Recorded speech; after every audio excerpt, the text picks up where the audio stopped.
This is Democracy Now!, democracynow.org, The War and Peace Report. I'm Amy Goodman. As former president and 2024 presidential candidate Donald Trump prepares to be arrested in New York on Tuesday, we turn now to look at a growing controversy about one of Trump's likely presidential opponents. That's Florida Governor Ron DeSantis, widely expected to seek the Republican nomination for president. Prior to entering politics, DeSantis served in the Navy as an attorney at the U.S. prison at Guantánamo and in Fallujah, Iraq. DeSantis' time at Guantánamo is coming under scrutiny after a former prisoner named Mansoor Adayfi revealed that DeSantis had personally witnessed him being force-fed and tortured. Other prisoners have backed up Adayfi's count. Last month, DeSantis denied authorizing force-feeding at Guantánamo. The Washington Post did a big deep dive on this today, actually, about what you did out there. One of the things they said was that you authorized the use of force feeding.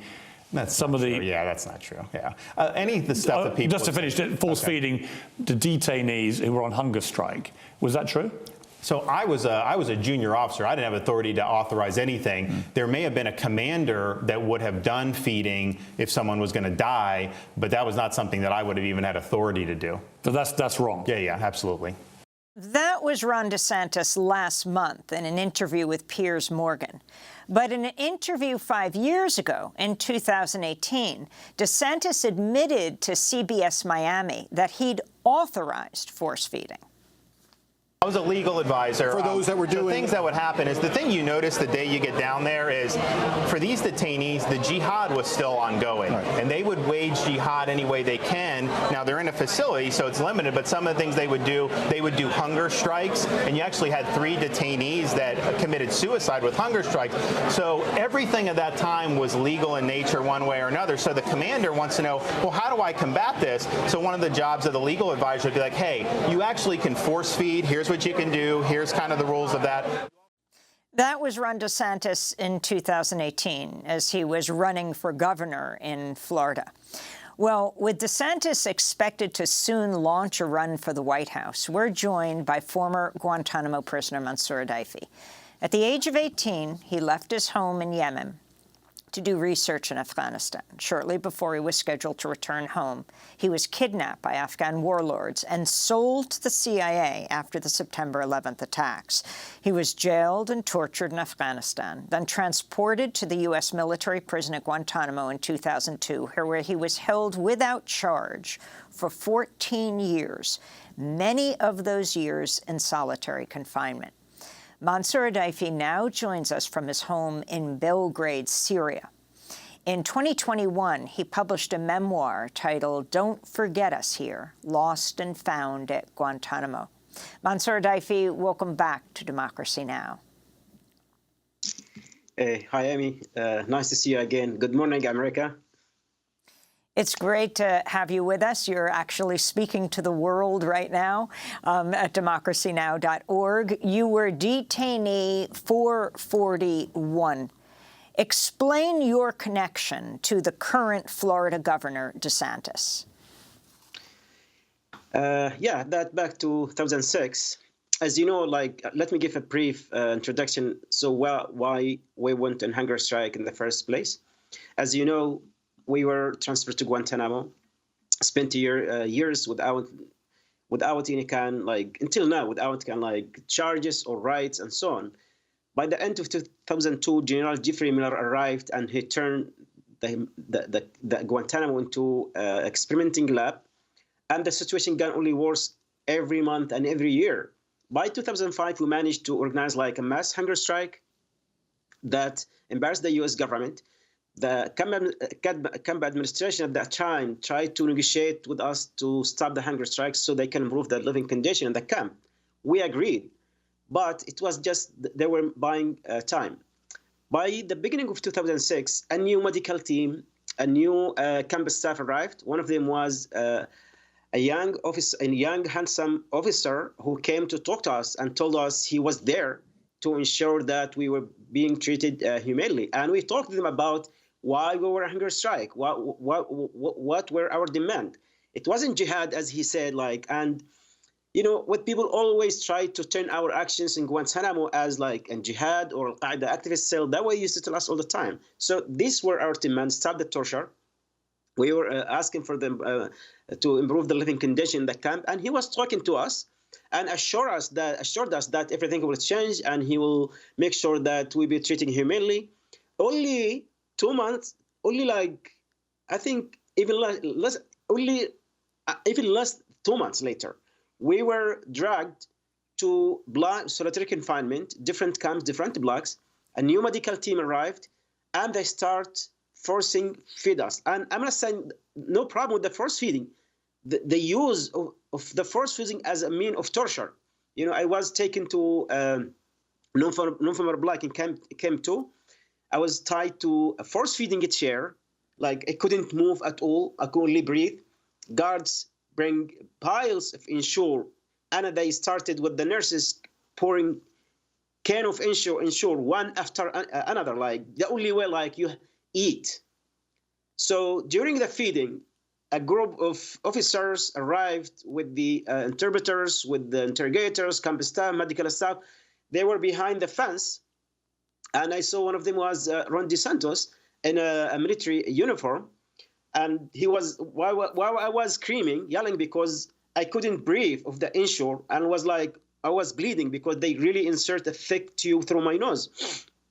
So I was like calling them, asking, and he was actually laughing, looking at the other officers and smiling. So this is my first encounter, second encounter with the Ron DeSantis. The first, before the force feeding, he came to talk to us and other prisoners. Second time, I saw him like twice while on the force feeding. And like I would like to highlight really important things here. He was there. He wasn't there like to give orders. He wasn't involved directly in the force feeding. I didn't see him giving orders to the guards, but he was there, like supervising, watching. When I asked other prisoners who were also in the first feeding if they saw him, they said yes. One of them, at least, he told me, he sent me a message. He said he was there too. Mansoor, we're also showing images of your remarkable artwork, your drawing of being force-fed as you speak. But I wanted to turn right now to another former Guantanamo prisoner who Democracy Now! Reached last week, Ahmed Ould Abdelaziz, who also remembers Ron DeSantis at Guantanamo. He spoke to us from Mauritania. DeSantis, he was there. That person called DeSantis because we didn't recognize his name until we saw him in the media, and then we heard about he is now working in the Congress. A guard who was working, a very long time ago.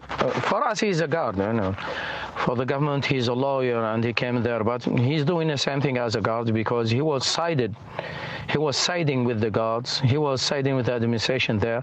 He was part of that. He was the link of that chain of involvers, people who were involved in injustices, wrongdoing, and mistreatment of detainees, putting detainees in degrading conditions, degrading locals, because many of these blacks were not suitable for animals, not say about humans. So that's former Guantanamo prisoner Ahmed Ould Abdelaziz speaking from Mauritania. He was released in 2015. And Mansoor, you also contacted former Guantanamo prisoners via WhatsApp to see if they remembered Ron DeSantis. For our TV viewers, we're showing the screenshot of one of the people who responded to you who wished to remain anonymous. His message says in translation, quote, "Yes, I remember him. He was in detention with a group of officers who hurt and tortured us a lot.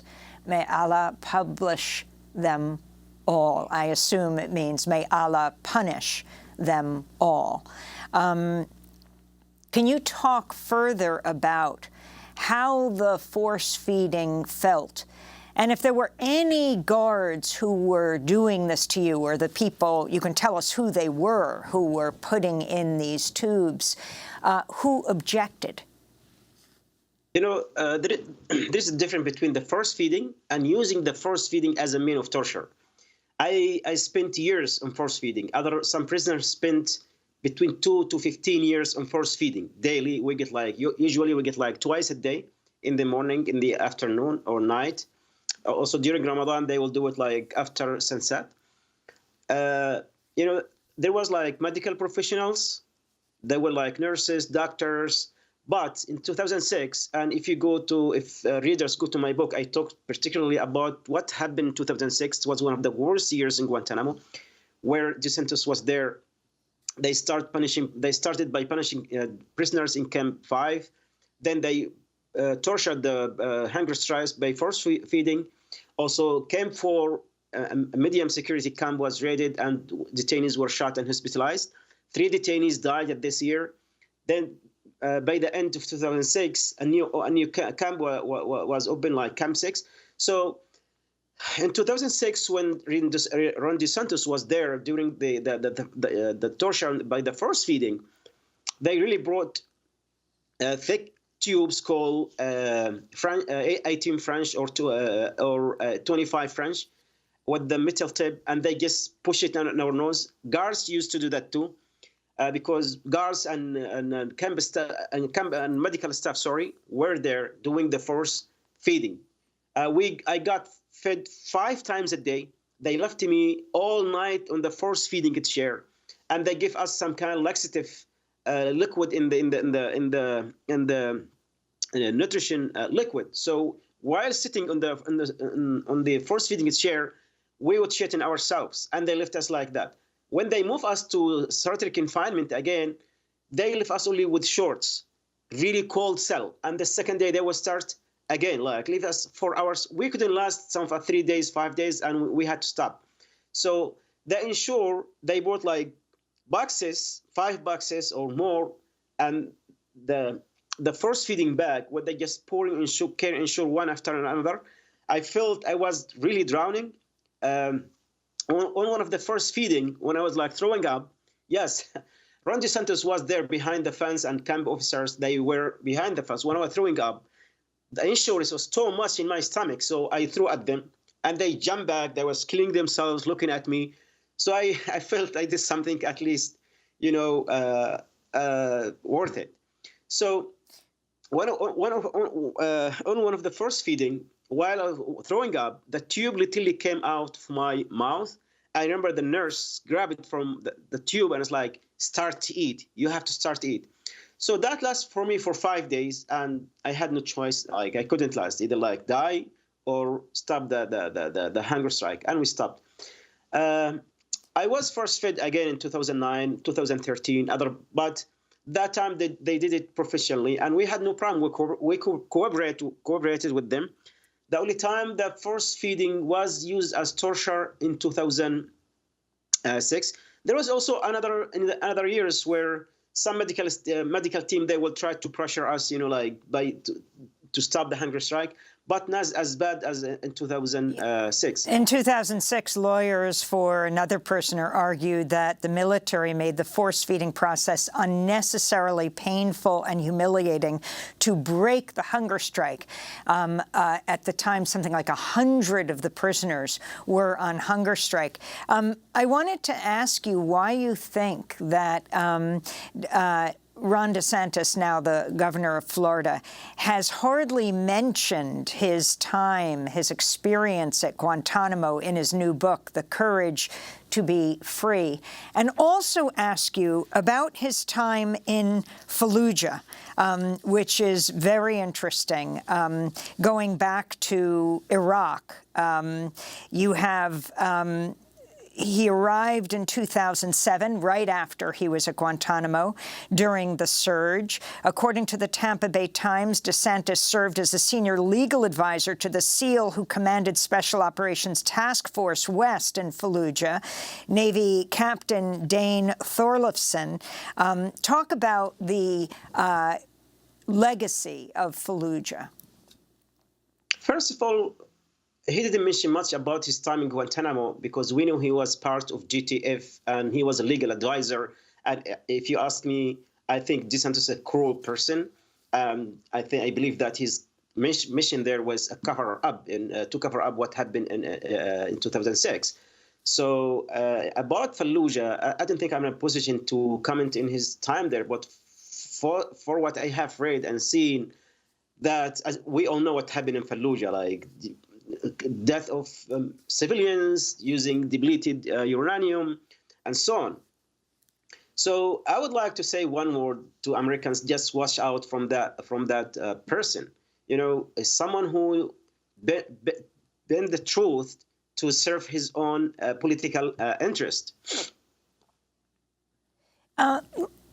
Mansoor, we're going to do a second part of this interview and post it at democracynow.org.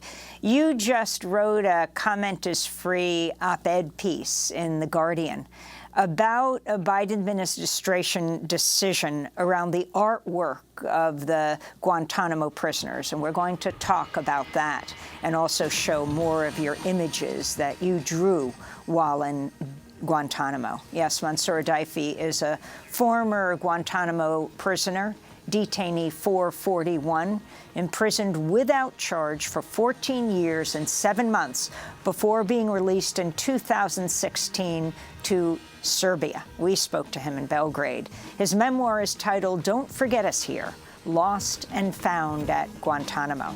That does it for our show. Democracy Now! Currently accepting applications for a digital fellow. Go to democracynow.org for more information. I'm Amy Goodman. Thanks so much for joining us.